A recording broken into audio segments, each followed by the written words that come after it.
Did you ever feel safe in your home? No. Can you take us back to the time when the abuse started, which I am just blown away when I read this in the book? I think about 3.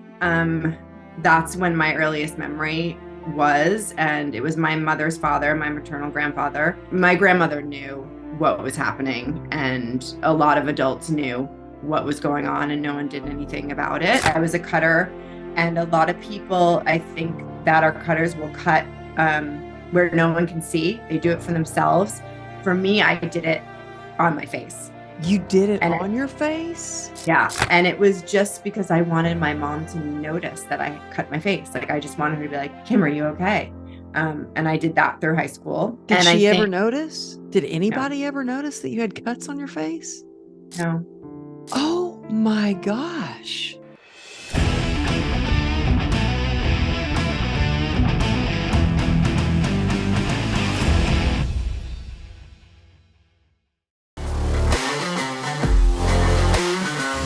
Hey, it's Amberly. Thank you so much for tuning in to True Grit and Grace. I have an incredible lady, an inspiring story. I have her book right here. It's called Glimmer. It's a story of survival, hope, and healing. It's Kimberly Shannon Murphy is with us. Y'all, if you've seen any like big time Hollywood movies, you've probably seen Kimberly because she is an award-winning stunt woman. She's like been a stunt. I think you filled in for Angelina Jolie, Cameron Diaz, who's one of your good friends and who wrote the foreword for your book. But so many TV shows, over 100 TV shows and films. And today we're going to talk about her survival story and what she's doing to really change the world in such a positive way. So Kimberly, thank you so much for being on the show. Thank you for having me. Oh, your book was incredible. So I just thank you for sending your book and the paintbrush. I love that too. And your book really touched me because, as we were talking, but right before we started recording, because I was sexually abused too. And it was very cathartic for me to write about it. I thought I'd done all the healing. I'm like, okay, I've done the therapy. I've healed from this. Did you find that you healed even more, that your book was cathartic when you wrote about the abuse? Pretty much the same thing you're saying. I felt like, my book was kind of like my crescendo because I had healed and I had spent my whole life doing the therapy. And then when I started writing, I was like, oh gosh, I have so much more work to do on myself. So I feel like as cathartic as it was, it also brought up so much more that I Yeah. needed to work on for me. Yeah. It did for me too. I was like, wow. And I wanted to ask you this before I'm going to get into questions so our listeners can kind of understand why you wrote the book and what you went through and all the healing work you've done. But I wanted to ask something. Like I'm always surprised sometimes when I get triggered and I'm like, dang it, what is wrong with me? I thought I healed. I thought I did the work and something happens and I get triggered. Do you still sometimes get triggered with things, or is that pretty much gone? No, I'd say at least a few times a week, if not sometimes every day, depending.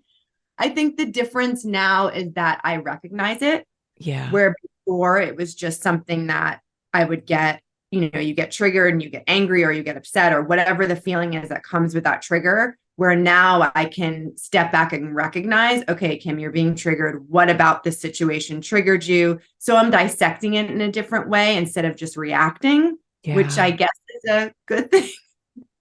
But I think when you've had the level of trauma that I have, and when you have had sexual abuse in your life, especially when it's a family member, I think it's something that you're just going to be dealing with forever in Mhm. different ways, in different planes, on different levels. But I don't think it's something that just goes away.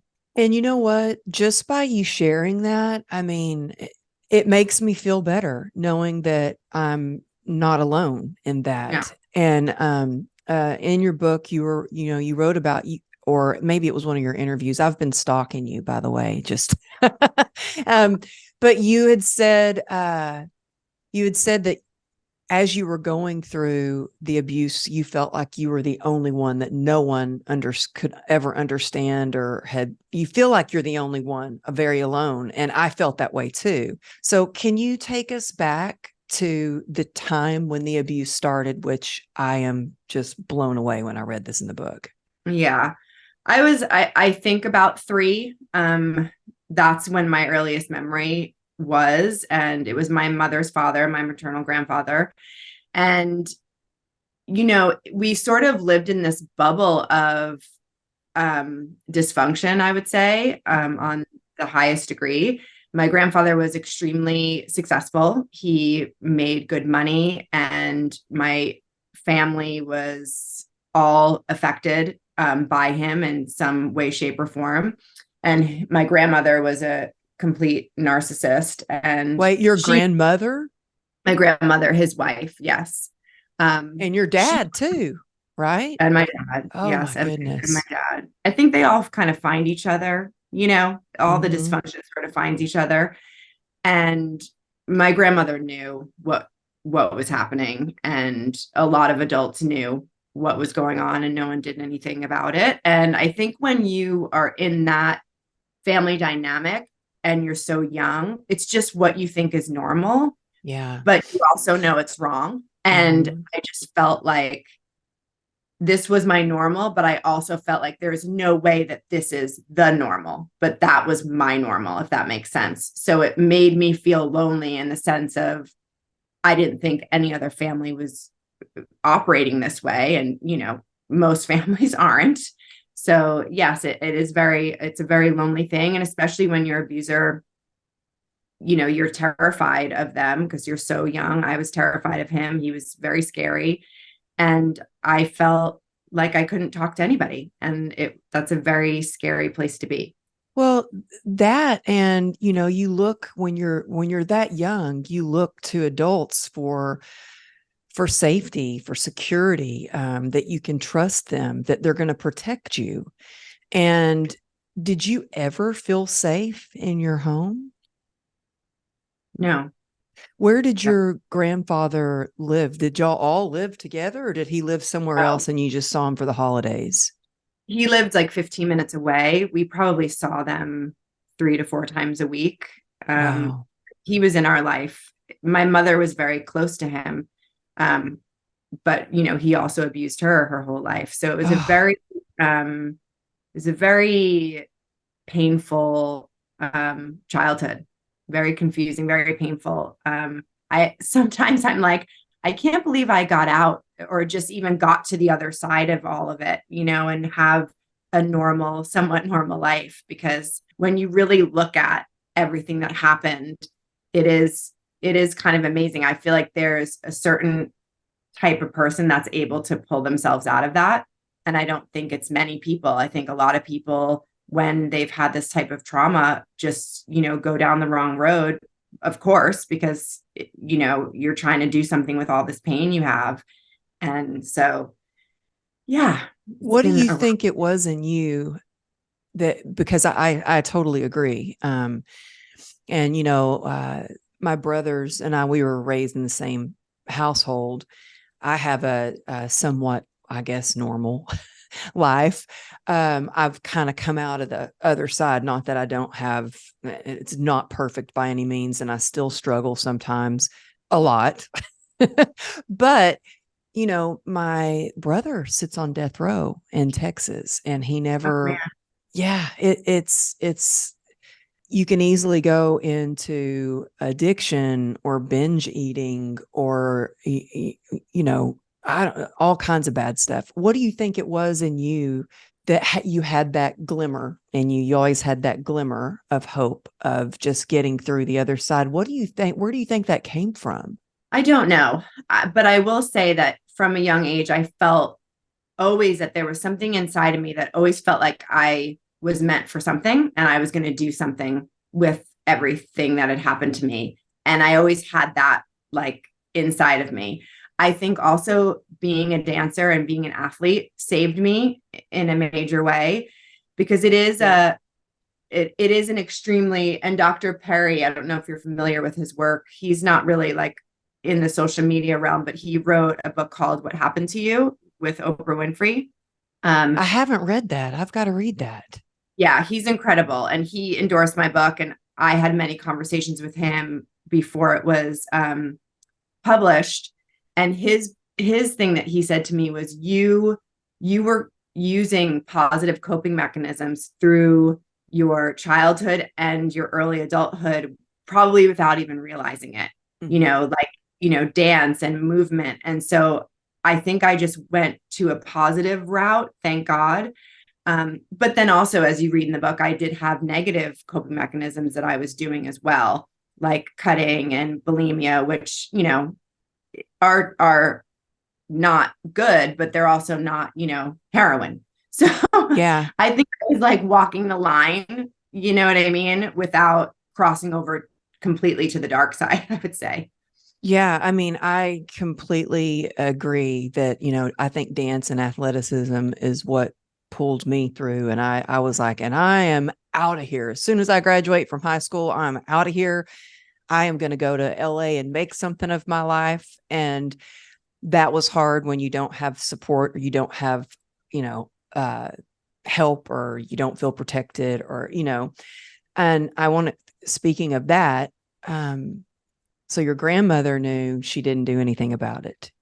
Your mom then walks in on Mm-hmm. what is going on Mm-hmm. and walked out. How did you confront your mom about that? How old were you? Tell us how old you were when that happened. I would say six, Oh probably. my gosh. Now let me tell you, I'd be in jail probably. I'm sure I'd be in Oh, jail. If I walked in and saw somebody hurting my child, I would be in jail. 100%.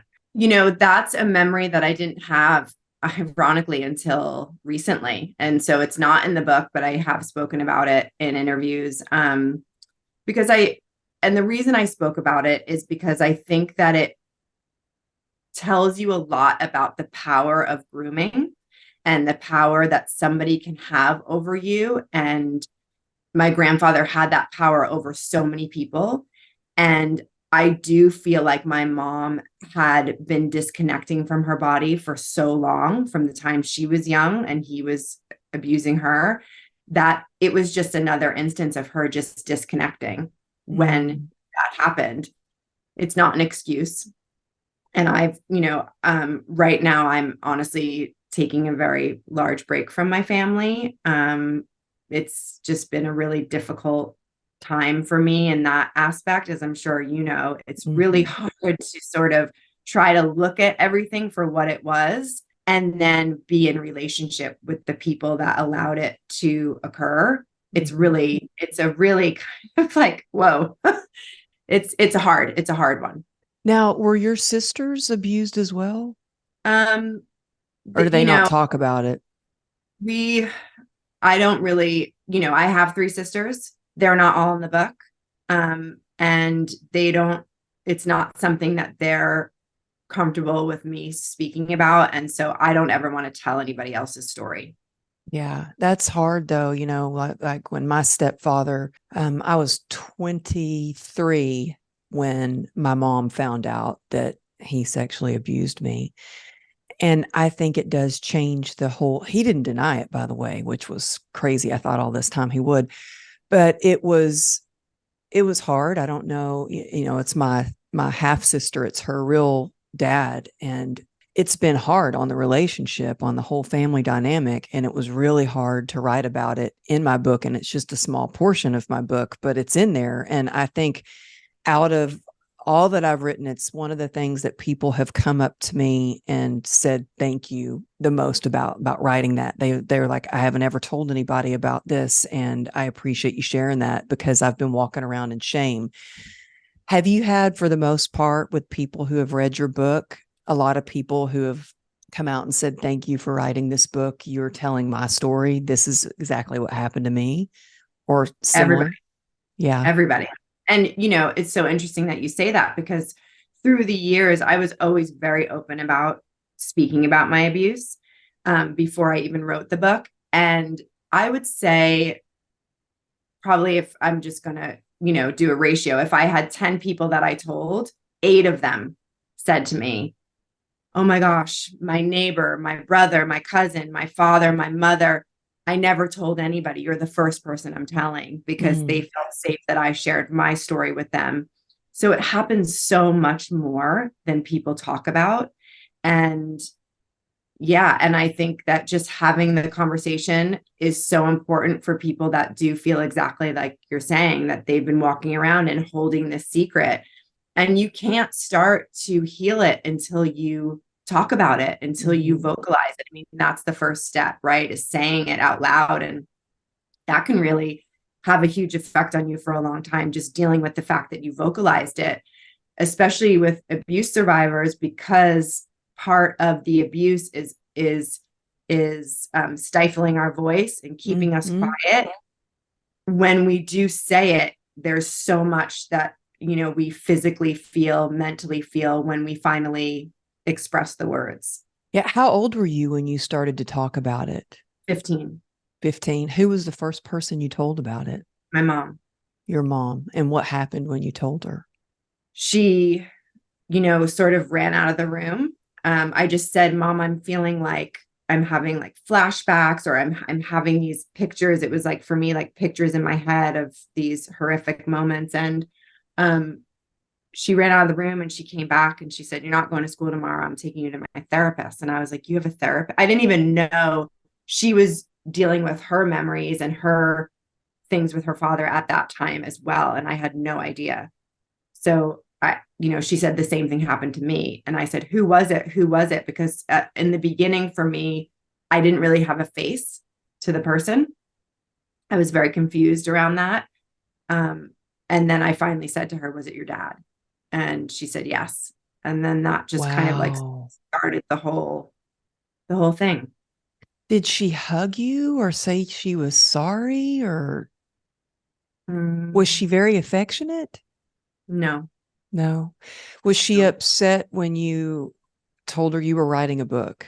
No, she was very supportive of it. And matter of fact, she's one of the first people I thank in my acknowledgments. But I was shamed when I once I got my book deal, I started telling my family one by one, and I felt like I needed to, state my case sort of for everyone. Like, I'm doing this. This is why. And I had to kind of be careful with how I spoke to everybody. And that was a really painful process for me. One of my sisters said, you're hurting me, and you're going to ruin all of our children's lives by what you're doing. You are saving lives. That's how I've always felt. So, when you're the one who's out there telling the truth, and you're the one who's standing up, and you're the one who has the strength to do so, it's amazing what people will do or say to keep that away, and to keep the truth and knock you down, try to stop you, try to shut your mouth. I mean, and enough. You're like, I am breaking this cycle. It's gone on for way too long. And now you have a daughter. She's 8 years old. Is she 8? Yeah. She's 9. Yeah. And I think it was another interview that I listened to that you did, and you had a talk with her, and you told her kind of what happened and why you weren't, the family you aren't talking to the family and stuff. And I love that she said, did he hurt your heart, or did he hurt you with his hands, or something like that? Yeah. She said, did he hurt your heart, mommy? Or did he hurt your heart, or did he hurt you with his hands, is what she said. And I said, both. And it was just really in that moment that I realized we had a situation that happened, that she was excluded out of something with her cousins. And it was a moment that broke my heart for her, because she was beside herself and crying and just putting it all on her. Like, what did I do, mommy? I love them. Like, why would they not include me? And, I had to just let her know that this is something that's been in my family for way before she was here. It has nothing to do with her. And that's really hard for her to rationalize in her brain, because she just sees the situation and sees that she wasn't invited. And for her, she's just like, it must be me. They must not like me. It must, So when I kind of said to her in the best way possible with my husband, it was just so beautiful just to see how her brain just kind of, took it in, and she just hugged me and said she was so sorry and she loved me, and that was it. And we just kind of moved on. And it's funny, she said to me the other night when I was putting her to bed, she said, "Mommy, I know that it's hard for you with your family right now." And Oh, but she said, "Mommy, you know that," and I've never said the word generation, like generations, to her. She said, "But mommy, I'm the new generation." oh, She's very connected. And I said, "Yes, Capri, you are." And she said, "And this is what you're supposed to do." wow. She's an old soul. She's an old soul. Yeah. Yeah. And I love that you have been an example for her to speak her truth. And in fact, you said, the truth is so easy. Why don't we say it more? Yes. Which, why do you feel like it's so hard for people to say the truth sometimes? Is it Because fear? I think it's fear. I think it's shame. I think a lot of people think that um, if I go there, or if I speak the truth and I sort of am living in that way, I'll never come back from it, when they don't realize that they've already been through the worst. And that Yeah. the other side, and living in your truth is so healing and so necessary if you don't want to live in your triggers. Like I see it with people all the time. It's like, when you don't heal your trauma, especially when you're a parent, then you're just living in your triggers. So you're not able to recognize, like you were saying before, if you get triggered, you can, oh gosh, where is this coming from? And you can look at it and deal with it, instead of just, getting triggered and then just letting it sort of take you into this whole like abyss of anger or fear or shame. And then you're taking it out on your kids, and Yeah. you're letting them, take that, those feelings that have nothing to do with them. Yeah. Well, what are some of the things that, when you decided, okay, enough is enough, you were 15 years old, you told your mom, you went to therapy, did that therapist help you? No, no, it was my mom's therapist. So I then soon left her and went to my own therapist, and she was very helpful to me. She definitely got me through high school, and it was just somewhere where I can go and talk. And that was very helpful. Yeah, that's just to be heard and validated and seen. I mean, I think that's we all want to be seen, heard, and understood.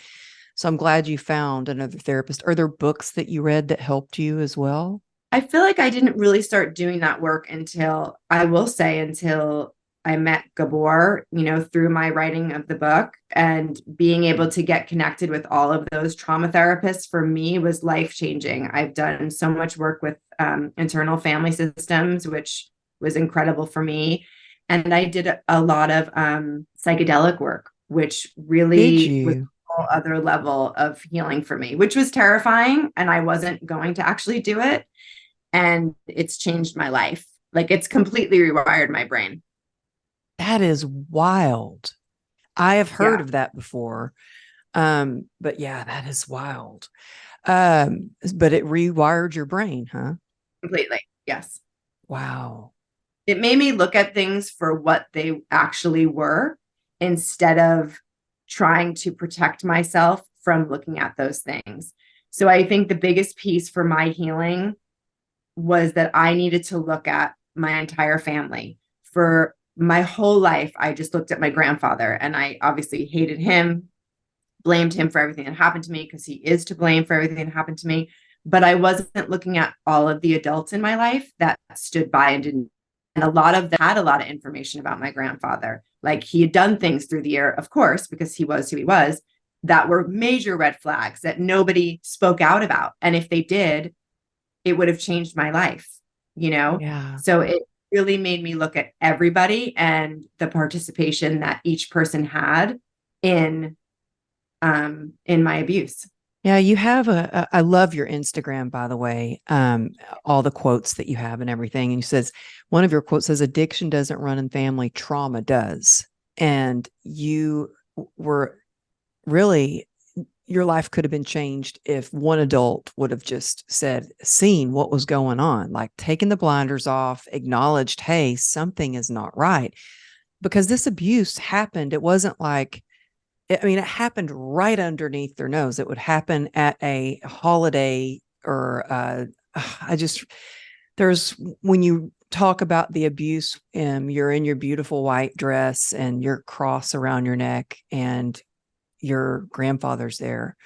And it's like, that happened. Do you ever think, why didn't anybody do anything or say, and did they see it and not say, well, I know your mom obviously did, but do you think there were other adults? Like, do you think your dad knew and didn't do anything? I think that being oblivious to something like that and knowing something like that is happening is just equally as bad to Mm-hmm. me. There's no way that I would be at a Christmas function and not know where my daughter is for any period of time, ever. I just Especially for like more than a couple of minutes to use the bathroom or something. never. It just wouldn't happen. I know where she is at all times. So there were people through the years that I've spoke to. My aunt's partner. She then told me one Christmas, my grandfather, they were staying there over the weekend, and my grandfather tried to get in the shower with her.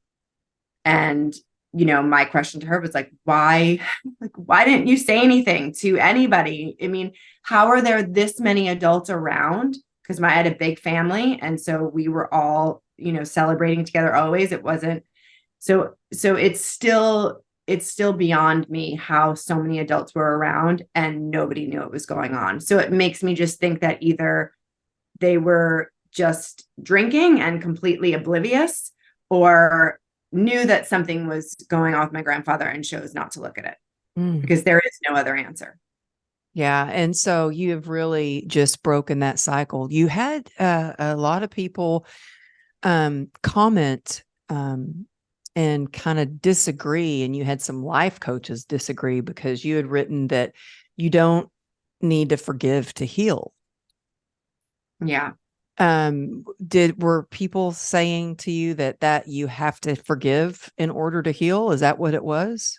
Well, I did a podcast early on, and it's funny, and I'm sure you feel this way too. Like, you'll watch your interviews back sometimes and you're like, I'm like, oh geez, Kim, you're so angry. You like, that's coming again, like you're triggered, and it came from such an angry space.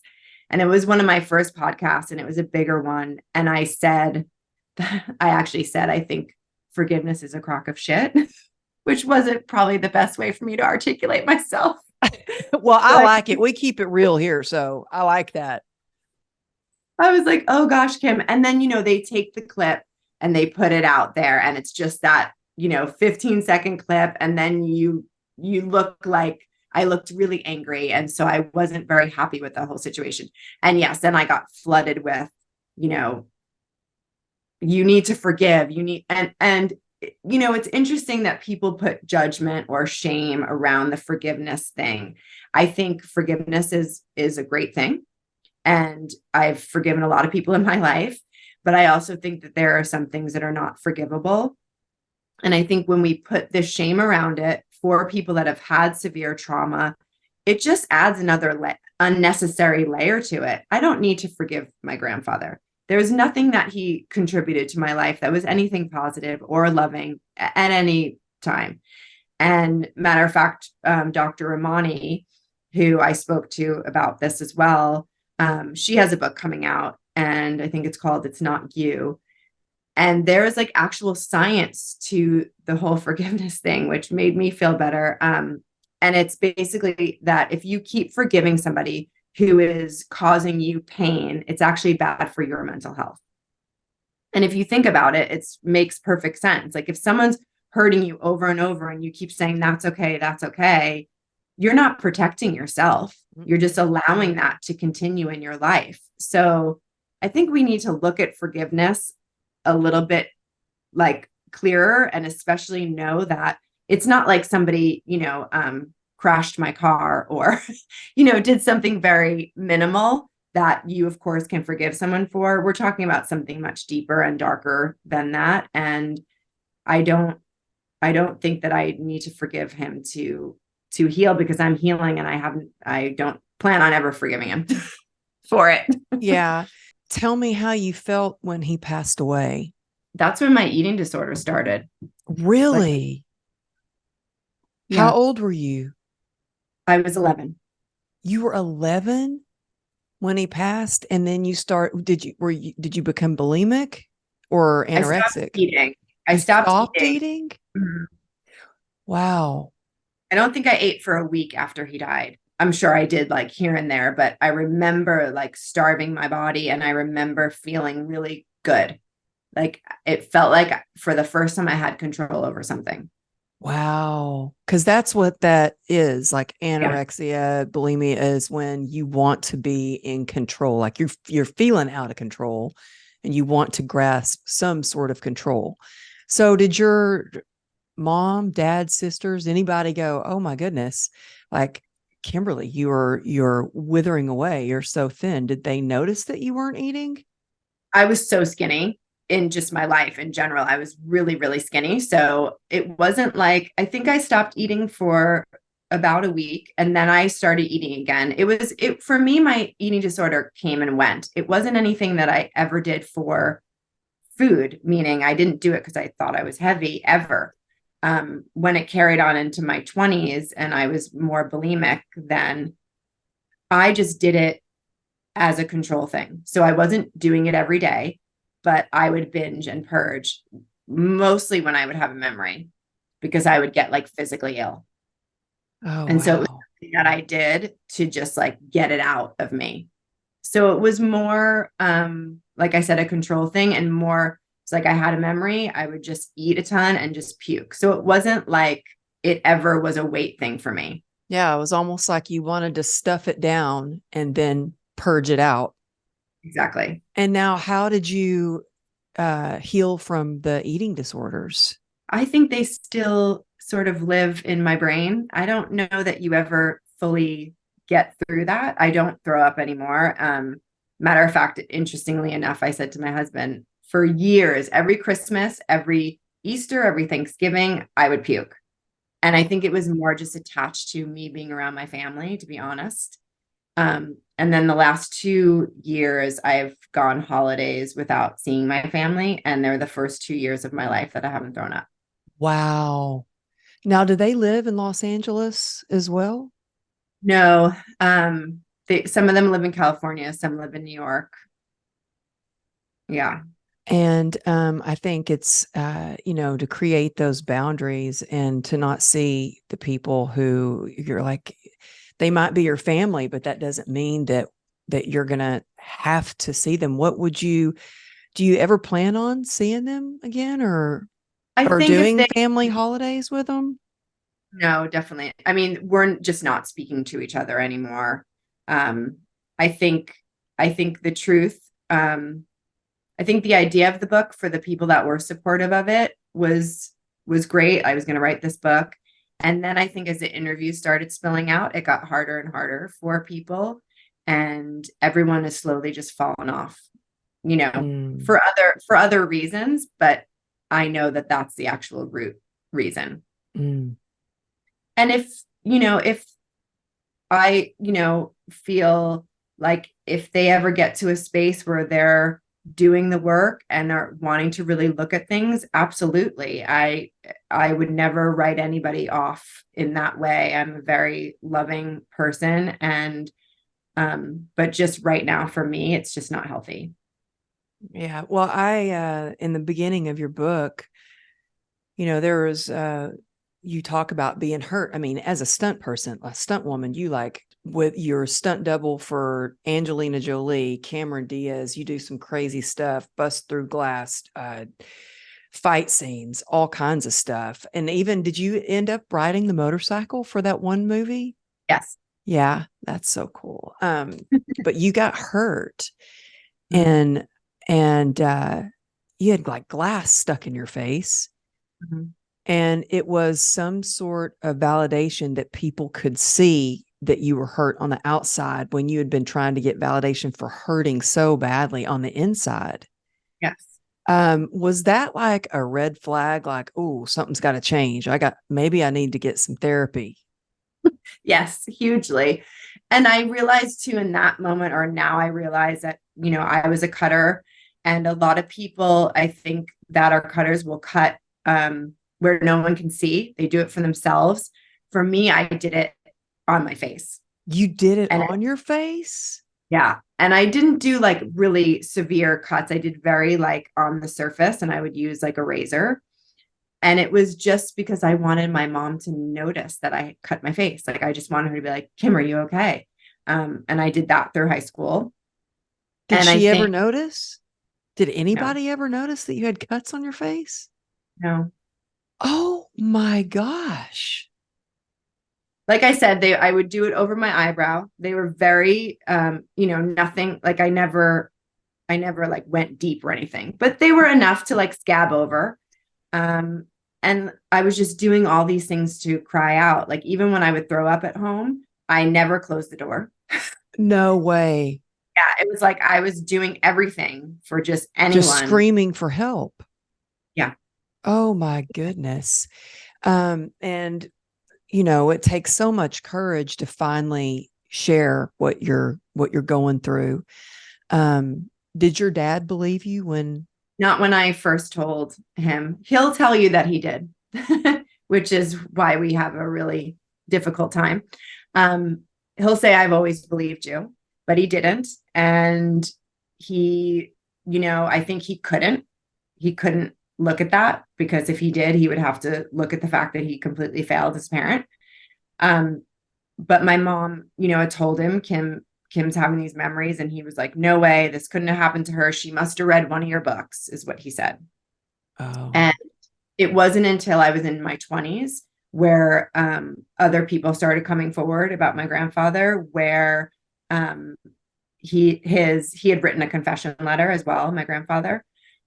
So when that all came out, then my father believed me. wow. And now that you have a book and now that you won so many awards as a stunt woman and all these things, did they kind of go, oh, I always knew you'd make something of yourself, or because I always knew you'd be somebody. Have your parents ever said they were proud of you for all you've done?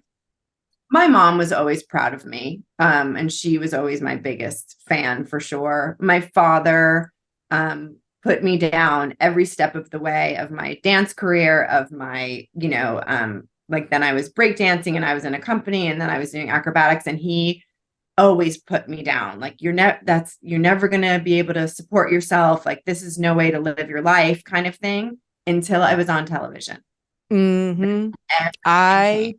totally understand that. I'll never forget that. People, friends and stuff would be like, oh, good luck. You think you're going to be a professional dancer.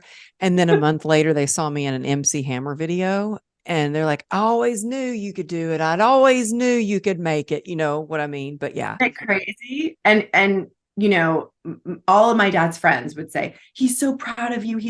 I said, well, where was he when I was like knuckling my way to the top, so to speak, and that it wasn't accepted until it's like, oh, there's my daughter on television, or here's my daughter doubling this person or this person. So, it's, I don't feel very like I don't really accept that, because you're just proud of me when I've made it in your eyes, which doesn't really work for me.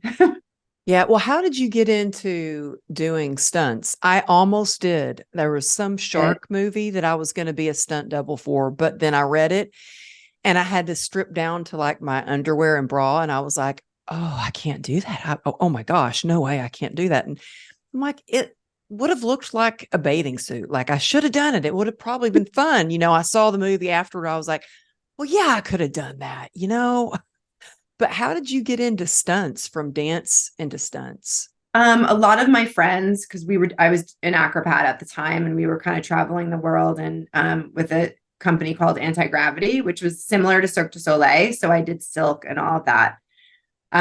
And a lot of my friends were getting into stunts and they were like, you should send your stuff to the coordinators in New York. And I didn't really know what it was. And I had sent my stuff to George Aguilar, who at that time was and still is one of the biggest coordinators in New York. And he called me like a week later. Wow. I was Because doing how tall are you? I'm 5'9". You're 5'9". You're So tall too, right? yeah, I'm 5'10". I used to be 5'11", but I shrunk. I got to start sitting up taller. But you're like perfect stunt double for Angelina Jolie and Cameron Diaz. And now, did you meet Cameron on set or before that? Yes, I met her on What Happens in Vegas in 2007. I think we did that film. Yeah. Yeah. And what's the hardest stunt you've ever done? Oh boy. I mean, every like big thing I have done has been a challenge in its own way, you know? So, Do you yeah. ever get scared? No, because we really rehearse everything really well. It's not like we show up to work and we're doing this crazy thing and they're like, okay, get up there, 3, 2, 1, action. It's like when we do the bigger things, they're really well rehearsed. So of course things can go wrong, like in the first scene of the book. And there are those situations, but they don't happen often. And so no, I don't really get scared. If there's something I'm scared of, I wouldn't do it because I think that when you're scared going into a stunt is when you do actually get hurt. I couldn't agree more. I just played in this celebrity softball tournament to support veterans, to raise money for veterans. And I do not know how to play softball. I was there to like support. They had me on second base. And I was like, oh my gosh, these with pro players, like, I mean, the pitcher for the Rangers was there, a Oh my Dallas goodness. Cowboy, these huge athletes that take it very seriously. And I was like, you're putting me on second base. I was terrified. And I went to the coach and I was like, hey, think we better rethink this. I said, I think you should. I appreciate your confidence in me, but we need to get one of these professional athletes the second base, not me. I said, I'll go up to bat, but that is it. Because I do think if you're in a lot of fear about something, that is when something could go wrong. So I completely agree about that. So are you still doing stunts? We're on strike right now, but Oh, it's still on strike, huh? not on strike. I know it's crazy. But yeah, I'll still do things and yeah, I'll still my husband directs now, so I'll work for him a lot. But yeah, I still work. Yeah. That's awesome that because you can understand each other, like what that whole world, you know what I Yeah. mean? Do you know the Cadientes? I used to Yes. train. You do? Yeah. Yeah, I used to train Terry Cadiente. She Oh was, my God. and I would get her ready for, because I was a fitness trainer for 26 years, and I would get her ready for her like next TV show or film where she was a stunt double. Haven't seen her in years, but I know they were really big in the Yes. industry. Yeah. Yeah. Yeah. For Awesome. stunts.